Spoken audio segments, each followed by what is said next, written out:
அனைவருக்கும் வணக்கம். நான் புதிய நாயம் பேசுறேன். யூஸ்ஃபுல் 96 சேனல் வாயிலாக அவங்க சந்திக்கிறது ரொம்ப மகிழ்ச்சி அடைகிறேன். இன்னைக்கு என்ன பார்க்க போறோம் அப்படின்னா, அந்த அமாவாசையில பிறந்தா என்ன சார் அப்படின்னு நிறைய பேர் கேட்டிருந்தாங்க. அமாவாசையில பிறந்தாலே ஒரு பயம் அவங்களுக்கு. சார் என் குழந்தை அமாவாசையில மட்டும் பிறக்கக்கூடாது சார், நல்ல தேதியை குறிங்க அப்படின்னு நிறைய வருத்தப்படுறாங்க. அமாவாசையில குழந்தை பிறந்தா ஏன் இப்படி பயப்படுறாங்க அப்படிங்கறத அந்த வீடியோல பார்க்க போறோம். நம்ம யூஸ்ஃபுல் 96 சேனல் நிறைய யூஸ்ஃபுல்லான விஷயங்கள் பதிவுடன் தான் நம்ம ஆரம்பிச்சோம். உங்களுடைய ஆதரவுனால நல்லா நம்ம நிறைய விஷயங்களை பதிவிட்டுக்கிட்டு இருக்கோம். அதே போல யூஸ்ஃபுல் வியூஸ் அப்படின்னு சொல்லி ஒரு சேனல் இப்போ புதிதாக தொடங்கியுள்ளோம். அதை நீங்க எல்லாரும் பார்க்கணும் அப்படின்னு விருப்பப்பட்டீங்கன்னா கீழே அதோட லிங்க் இருக்கு, நீங்க அதுல கிளிக் பண்ணி அந்த யூஸ்ஃபுல் வியூஸ் அப்படிங்கிற சேனலையும் நீங்க பார்க்கணும் அப்படின்னு அன்போட கேட்கிறேன்.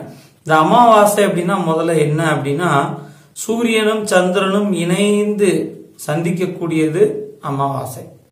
அதாவது சூரியனும் சந்திரனும் ஒன்னா இணைஞ்சா அது அமாவாசை. சூரியன் சந்திரன் ஒரே நேர்கோட்டில் இணைவது அது அமாவாசை. பொதுவா அமாவாசையில் பிறந்தவங்களுக்கு சூரியனும் சந்திரனும் ஒன்னா இருக்கும் ஜாதகத்துல. அப்படி சூரியன் சந்திரன் ஒன்னா இருந்தா அவங்களுக்கு ரொம்ப அளப்பரிய அறிவு இருக்கும். ஏதாவது ஒரு விஷயத்த அவங்க மக்கள்கிட்ட அட்ஜஸ்ட் பண்ணி போக மாட்டாங்க. அது எப்படி நியாய தர்மமா தான் நான் நடந்துக்குவேன், சரியா தான் இருப்பேன், மாற மாட்டேன், யாருக்காண்டி என்னை மாத்திக்கிட மாட்டேன் அப்படின்னு இருப்பாங்க. அது அந்த காலத்துல தவறாகப்பட்டது. இந்த காலத்துக்கு இதுதான் இப்ப தேவை.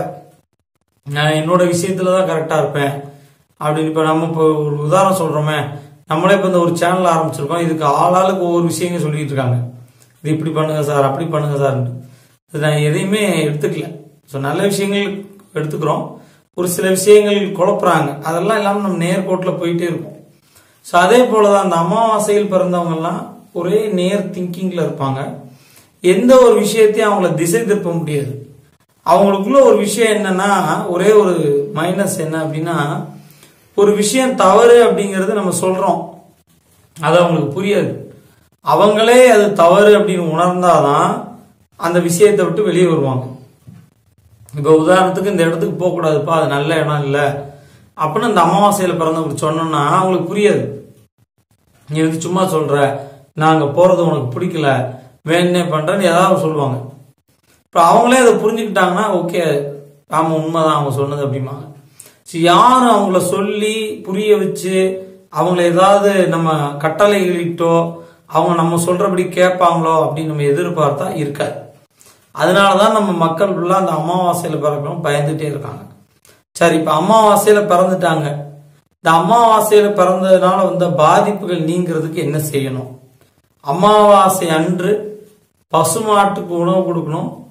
விதவையோ அல்லது ஊனமுற்றவர்களுக்கோ அனாதை குழந்தைகளுக்கோ உணவு கொடுக்கணும். ஒரு விதவையா இருக்கிறாங்க, அவங்களுக்கு யாருமே இல்லைன்னா சாப்பாடு கொடுக்கலாம். இல்ல கை கால் நடக்க முடியல ஊனமுற்றவரா இருக்காங்கன்னா அவங்களுக்கு உணவு கொடுக்கலாம். இல்ல ஒரு அனாதை ஆசிரமமா இருக்குன்னா அந்த குழந்தைகளுக்கு உணவு கொடுக்கலாம். இது எந்த தர்மத்திலையும் பணத்தை கொடுக்கணும்னு சொல்லவே இல்லை. பண தானம் அப்படி எதுவுமே இல்லை, அன்னதானம் தான் இருக்கு. சாப்பாடை நம்ம கொடுக்கறது ஒண்ணுதான் தானம், மற்ற எந்த விஷயத்தையும் கொடுக்கறது ரெண்டாவது தான். அதனால சாப்பாடு கொடுங்க, அதை அமாவாசை அன்னைக்கு கொடுங்க. பசுமாட்டுக்கு உணவு கொடுக்கறது ரொம்ப புண்ணியம். அமாவாசை அன்னைக்கு பித்திருக்களுடைய சாபங்களோ முன்னோடைய சாபங்களோ நீங்கும். இந்த அமாவாசையில் பிறந்த பாதிப்பு நீங்கணும் அப்படின்னு நினைச்சீங்கன்னா பசுமாட்டுக்கு அமாவாசை அன்னைக்கு போய் அகத்திக்கீரை, இந்த வாழைப்பழம், அதுக்கு பிடிச்ச உணவுகள் நம்ம கொடுக்கணும். பசுவை வணங்கணும். அமாவாசை அன்னைக்கு வணங்கி வந்தா இந்த அமாவாசையினால் வரக்கூடிய ஒரு இந்த மூர்க்க குணம், பிடிவாத குணம், நம் சொல்வதே சரி அப்படிங்கிற அந்த சிந்தனைகள் மாறி சாந்த குணம் ஏற்படும். அமாவாசையில பிறந்தா அந்த சூரியன் சந்திரன் சேர்க்கை இருக்கிறதுனாலதான் அவங்களுக்கு மனதில் என்ன தோன்றதோ அதையே செஞ்சுக்கிட்டே இருக்காங்க. வேற எந்த பிரச்சனையும் வராது. அதனால அமாவாசையில பிறந்தவங்க யாரும் பயப்பட வேண்டாம். இந்த விஷயத்த செஞ்சீங்கனாலே இந்த பாதிப்புல இருந்து நம்ம வெளியே வரலாம். நீங்க நிறைய யூஸ்ஃபுல்லான வீடியோஸ் பார்க்கணும் அப்படின்னு நினைச்சீங்கன்னா நம்ம யூஸ்ஃபுல் 96 சேனலை சப்ஸ்கிரைப் பண்ணுங்க. நன்றி.